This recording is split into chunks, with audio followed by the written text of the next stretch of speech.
কালকেও সারাক্ষণ আমাদের কাউন্সিলর এই ওয়ার্ডের কাউন্সিলর শুভকান্তি এসেছিল।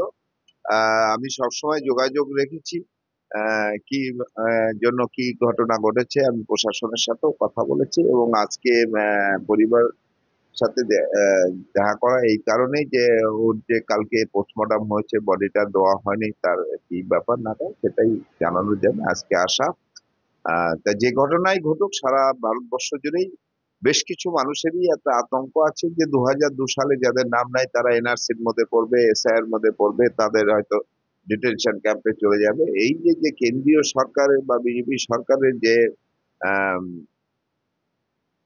সৃষ্টি করা যে এসআইআর এনআরসি, তার জন্য বহু মানুষ, এর আগেও বহু মানুষ মারা গেছে।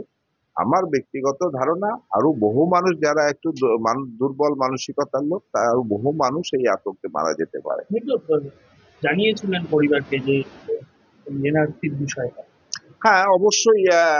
সে লেখাপড়া কম জানতো এবং এনআরসির বিষয়ে, সে যেহেতু বাংলাদেশ থেকে এসছে, আমাদের কি হবে, দুটো সন্তান আছে, পরিবারের কিভাবে কি হবে, আমাদের যদি এভাবে করে আমাদের সবকিছু পাঠিয়ে দেয় বা কোথায় যাব আমরা, কি যাব না যাব, এই ধরনের তো অনেকদিন ধরেই আলোচনা হচ্ছে।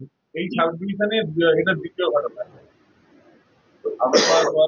এটা দ্বিতীয় ঘটনা, আরো অনেক ঘটনা ঘটবে আমার ধারণা। ঘটবে কেন? এই যে আগেই বললাম যে যারা একটু দুর্বল মানসিকতা লোক, কারণ ভারত আমাদের বিশেষ করে বাংলায় 70% লোক ওই ওপার বাংলা থেকে আসা লোক। কেউ হয়তো 50 বছর এসছে, কেউ হয়তো 20 বছর এসছে।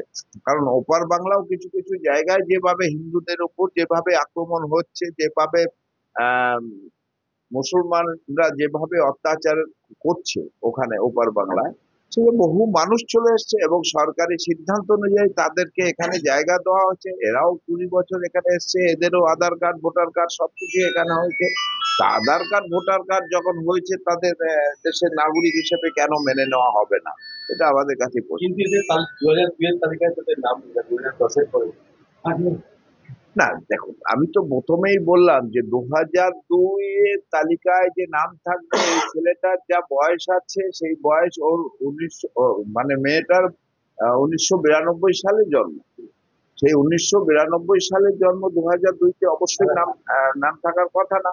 বা এর জন্ম হচ্ছে 90 সালে, এই সবুজের ওর হাজবেন্ডের জন্ম হচ্ছে 90 সালে, সেখানেও 2002 সালে নাম থাকার কথা না।